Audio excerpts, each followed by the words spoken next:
Literary criticism is an evaluation activity that is embodied in literary work or text. However, the main goal of literary criticism is the literary work or text and what it means to the critic, not the author. Talking about the history of literature, the history of literature is the background for the development of literature from time to time.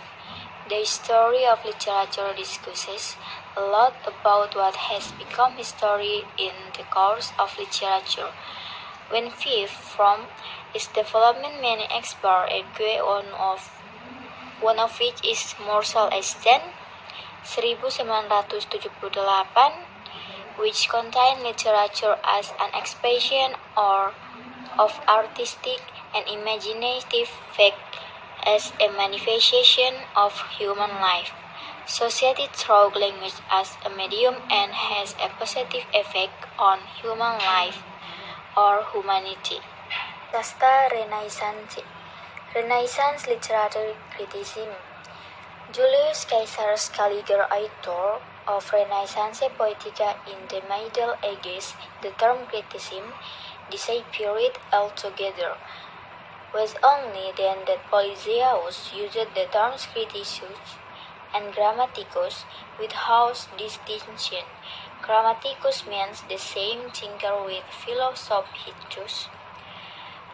Thus, there is a similarity in meaning between criticus, grammaticus, and philosophicus, all of which are intended for people who study a literature. Caspar Schopp cited that the aim of the critic was to analyze the error and defect in order to improve the manuscript of ancient poems in both Greek and Latin. Criticism also has a function to examine and interpret literary work more broadly. Literary criticism is usually produced by literary critics. Literary criticism has a scientific nature because it is tied to theories, method, and object of study. As a scientific study, literary criticism is bound to the rules of science in general, namely having theories, method, and object of study. Literary criticism also has a function to examine and interpret literary work more broadly. Literary criticism is usually produced by literary critics. Literary criticism has a scientific nature because it is tied to theories, method, and object of study. As a scientific study, literary criticism is bound to the rules of science in general, namely having theories, method, and object of study. Criticism and literary history have a close relationship, so there is no literary criticism without literary history. However, both have their own territory in the world of literature and have differences. Literary history will explain A from B, while literary criticism judges A to be better than B. Literary history is based on historical evidence, while literary criticism is based on the opinions and beliefs of a literary critic. The difference is that good literary criticism will analyze a literary work by involving the thought and attitude of people in an era when a literary work was born.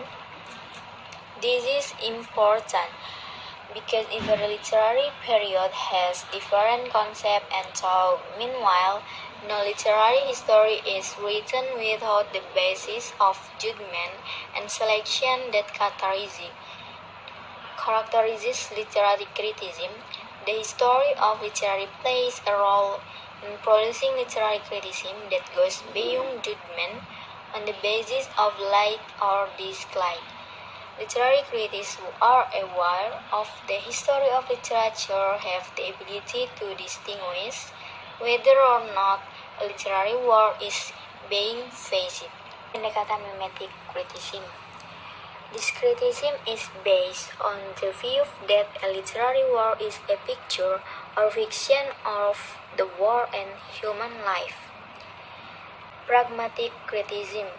This criticism sees the usefulness of a literary work. This usefulness is seen in terms of entertainment, aesthetics, education, and other things. Passive criticism.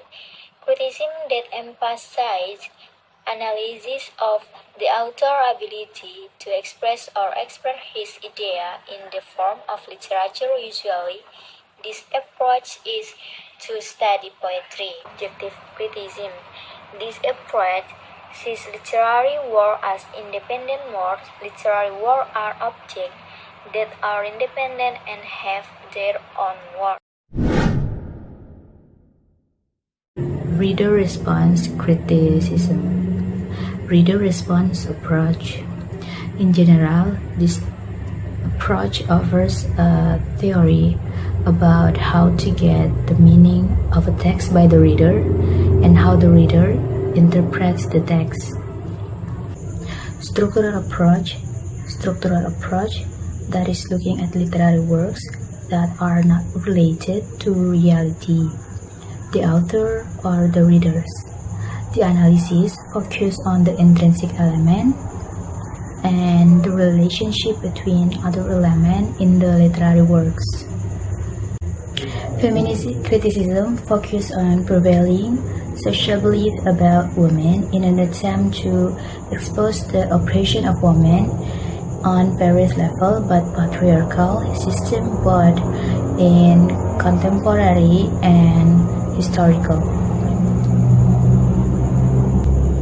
It also explores the marginalization of women in the realm of literature itself.